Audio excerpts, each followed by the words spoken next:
Now we come to the histology of the sclera. Now, first of all, I told you that this is the cornea, and cornea makes the anterior 1/6 region. And now this posterior 5/6 region, it is made by the sclera.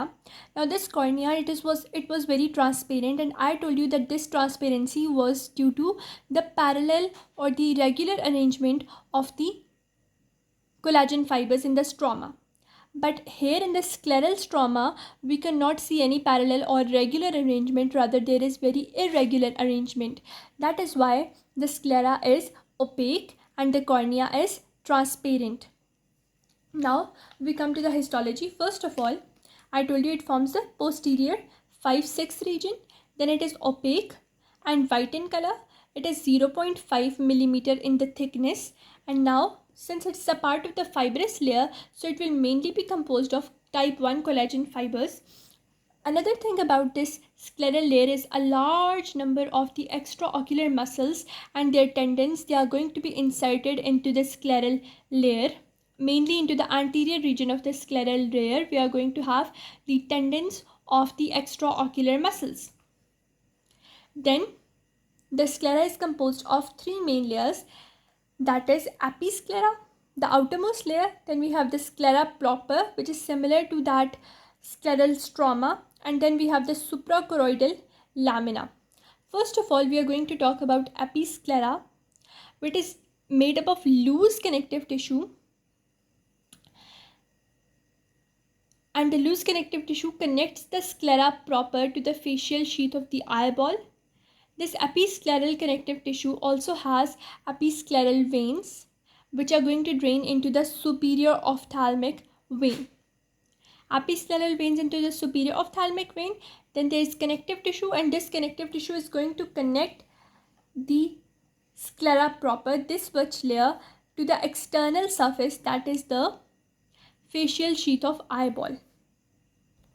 Now this over here, this is the episcleral region, and this episcleral region has a large number of episcleral veins, and these veins are going to drain into the superior ophthalmic vein.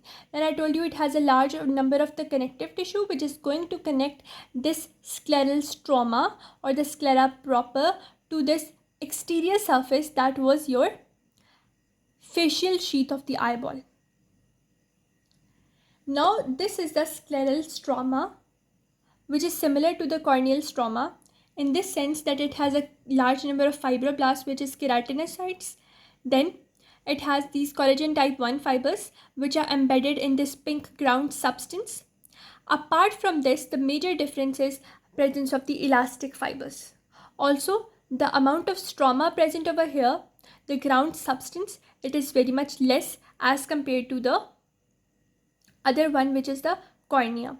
And then it is the posterior most layer or the third layer of the sclera, which is the lamina fusca. And main thing about lamina fusca is the presence of melanocytes. And this melanocytes, this actually gives the opaqueness as well as the color to the sclera. Also, we should know that the arrangement of the collagen fibers over here in this scleral stroma is very much irregular, and this irregularity is responsible for giving the sclera its opaque nature.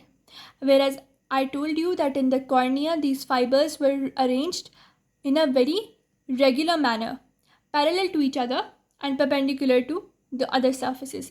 But here we cannot see the regular pattern. Hence, we see the opaque nature in the sclera.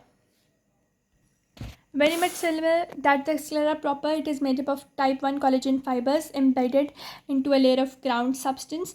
Also, we have elastic fibers, main differentiating factor, and then we have few fibroblasts, and these fibroblasts are known as keratinocytes. Also, the arrangement of collagen fibers is irregular, it is complicated, and is responsible for the opaque nature as well as. Then we have the suprachoroidal lamina. Now this is known as lamina fusca, and major thing about this zone, it is having elastic fibers, collagenous fibers, fibroblasts, macrophages, but major thing is these melanocytes. Also, it is a zone of transition between the sclera and the underlying choroid.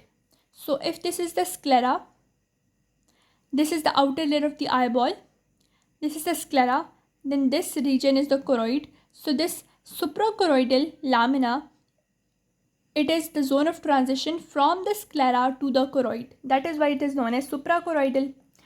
With this, we are ending our fibrous coat. Now in the next video, we are going to discuss our vascular coat or the vascular tunic of eye.